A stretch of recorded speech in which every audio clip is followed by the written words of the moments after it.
Hello class. Good afternoon. तो हमारे MCQ के सेशन का जो हम अपने एमसीक्यू का सेशन चला रहे थे उसका हमारा चैप्टर 1 फिनिश हो चुका है और अब स्टार्ट होता है हमारा चैप्टर 2। सॉरी। तो हम अपना चैप्टर 2 स्टार्ट करते हैं। ओके। चैप्टर 2 क्या है हमारा? Principles of management. Principles of management, ठीक है।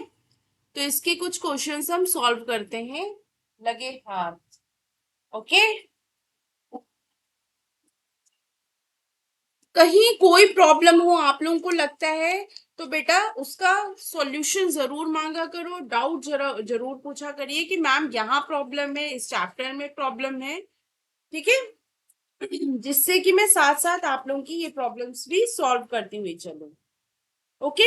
तो स्टार्ट करते हैं अपने फर्स्ट क्वेश्चन से हम। Management principles help in thoughtful.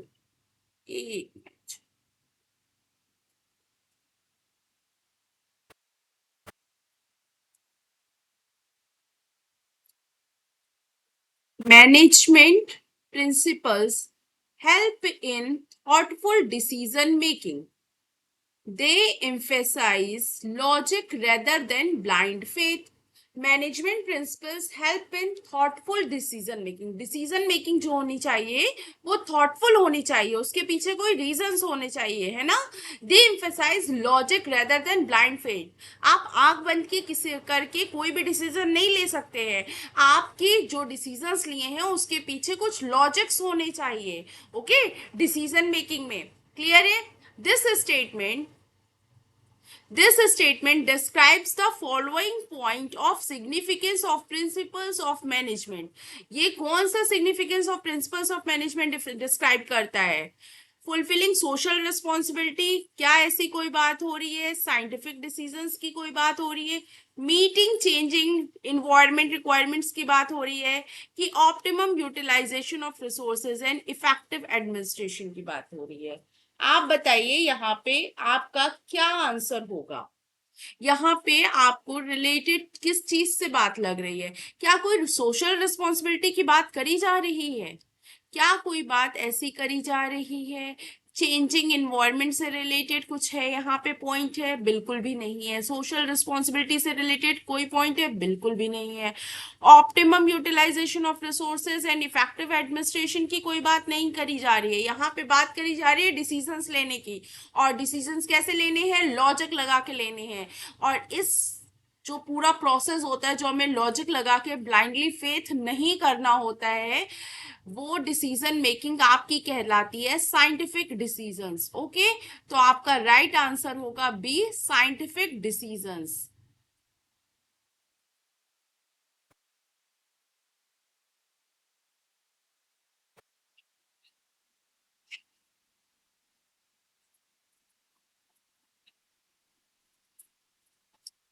Next है आपका the application of principles of management is dependent upon the prevailing situation at a particular point of time. The above statement highlights that principles of management are, देखो यहाँ पे principles of management are क्या है? Statement क्या बोली गई है? The application of principles of management is dependent upon the prevailing situation at a particular point of time. एक पर्टिकुलर पॉइंट ऑफ टाइम पे पहले क्या सिचुएशन थी, प्रिवेलिंग सिचुएशन के बारे में बात की है। तो आपका आंसर क्या होगा? आपका आंसर क्या होगा? Contingent. Okay. Contingent.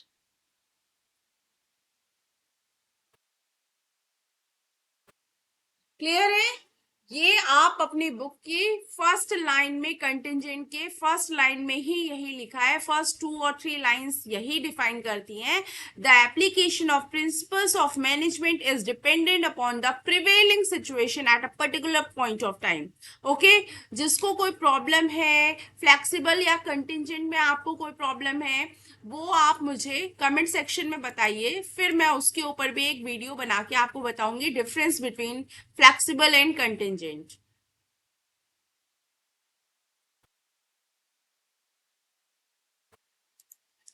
Next question number 3 है हमारा,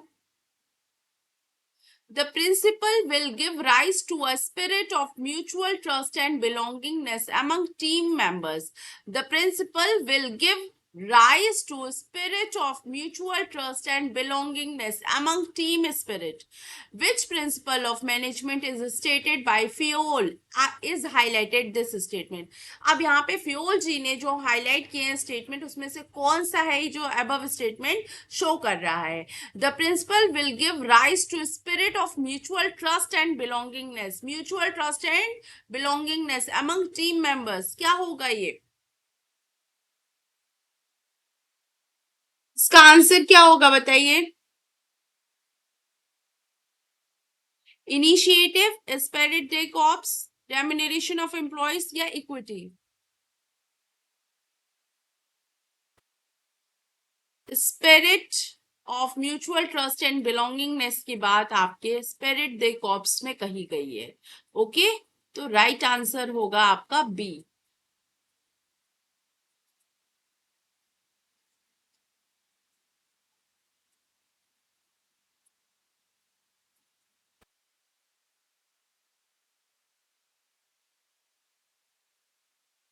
नेक्स्ट क्वेश्चन है मेरा, organization should have a chain of authority and communication that runs from top to bottom.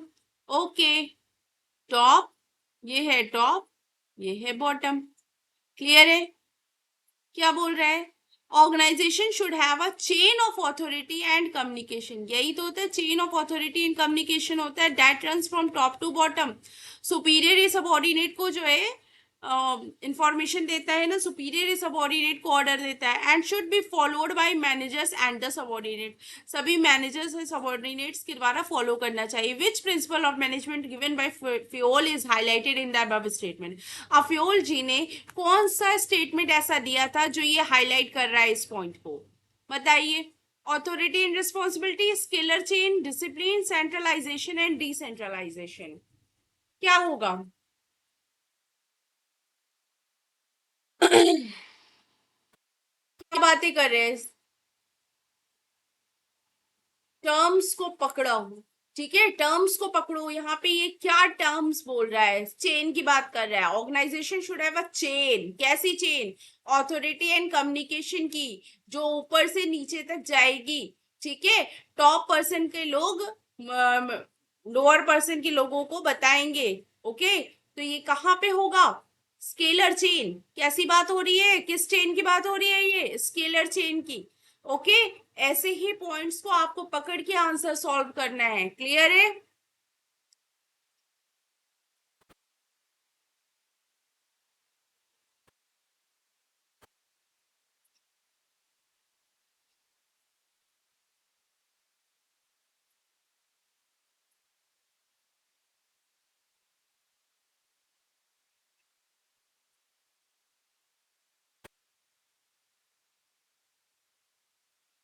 Next question देखते हैं क्या है.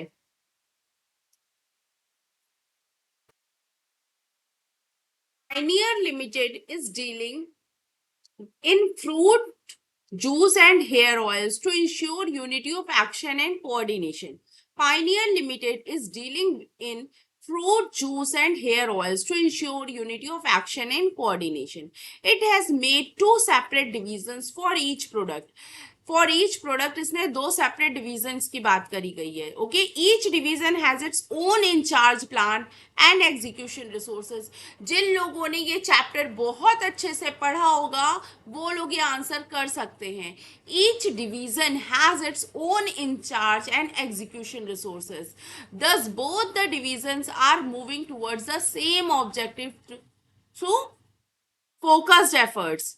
ठीक है, pioneer limited is dealing in fruits and fruit juice and hair oils. Pioneer limited है वो fruit juice बनाता है और हेयर ऑयल्स को करता है. Okay, to ensure unity of action and coordinate, it has made two separate divisions for each product. उसने separate divisions बनाए हैं दोनों ही डिविजन्स के लिए. Okay, each division has its own in charge plan and execution resources.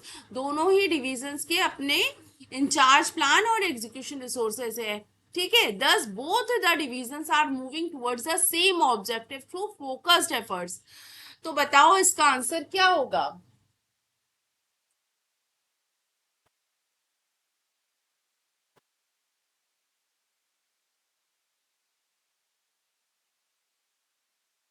Unity of directions, क्या होगा इसका आंसर? यूनिटी ऑफ डायरेक्शंस, क्या बोला है देखिए, यही बात तो बोलिए, unity of directions, all the units of an organization should be moving towards the same objective through coordination and focused efforts.